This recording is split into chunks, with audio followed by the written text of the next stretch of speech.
Magandang umaga sa atin lahat sa anumang panig ng buong mundo.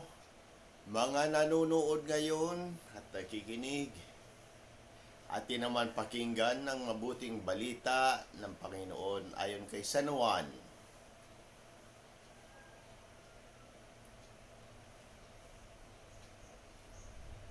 Nooy araw ng paghahanda at ayaw ng mga Hudyo na manatili sa krus ang mga bangkay sa araw ng pamamahinga, sapagkat dakila ang araw ng pamamahinga.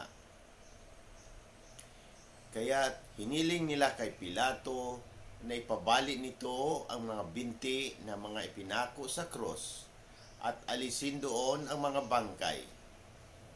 Naparoon nga ang makawal at binali ang mga binti ng dalawang ipinakong kasabay ni Jesus.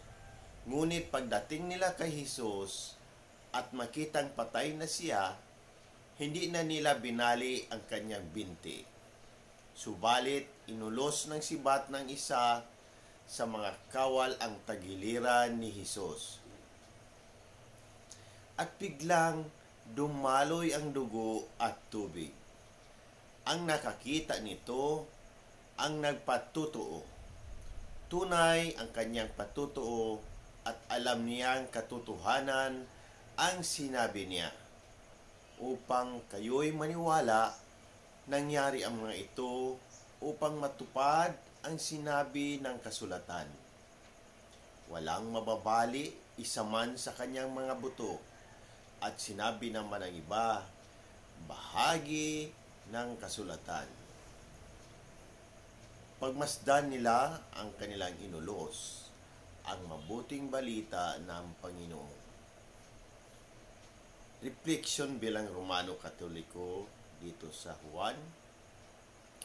Ang talatang ito mula sa Ebanghelyo ni San Juan ay nagbibigay ng mahalagang detalye tungkol sa mga huling sandali ni Jesus sa krus at nalalaman ng mga propesiya na nagkatutuo sa kanyang kamatayan.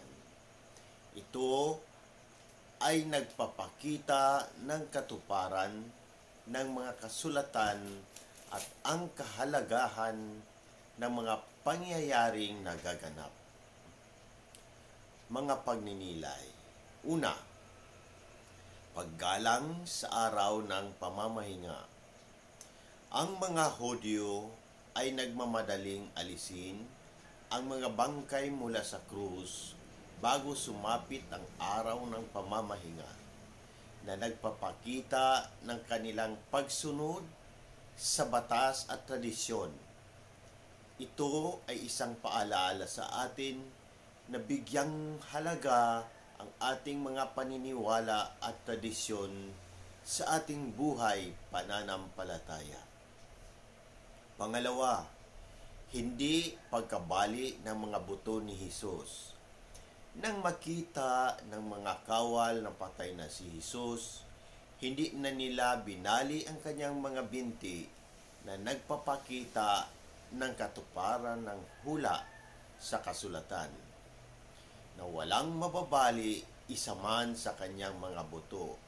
Nakasulat sa Eksodo.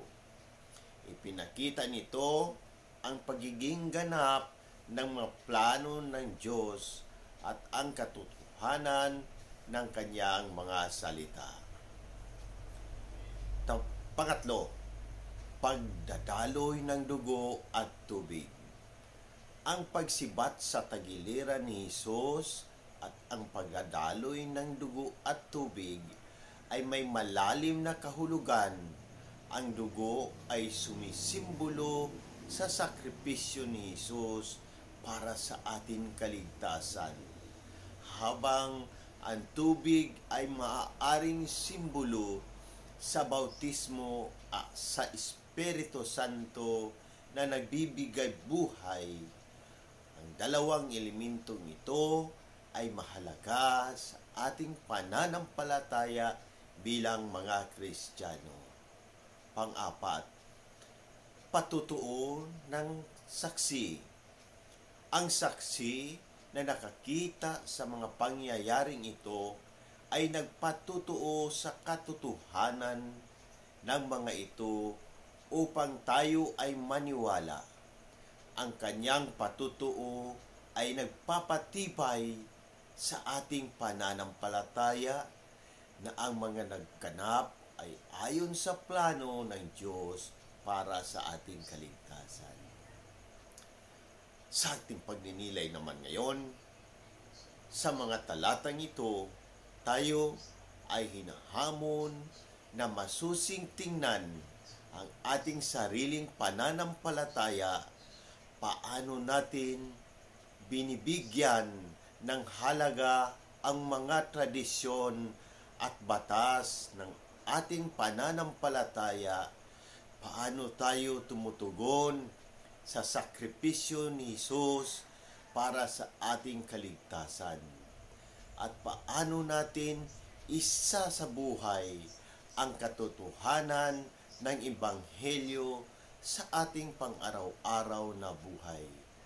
Tayo rin ay hinihikayat na maging mga saksi ng katotohanan na ibahagi ang ating mga karanasan at patutuo sa iba pang sila rin ay maniwala at magkaroon ng buhay na walang hanggan sa pamamagitan ni Jesus.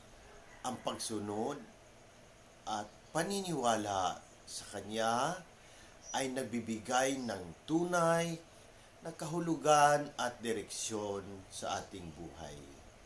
Sa ating pagninilay at panalangin, humingi tayo ng lakas at karunungan mula sa Espiritu Santo upang mas mapalalim ang ating pananampalataya at maging tapat na saksi ng pag-ibig at katotohanan ni Kristo. Amen. Sa muli, sa Diyos ang papuri at pagpapala, maganoong mga sa atin lahat.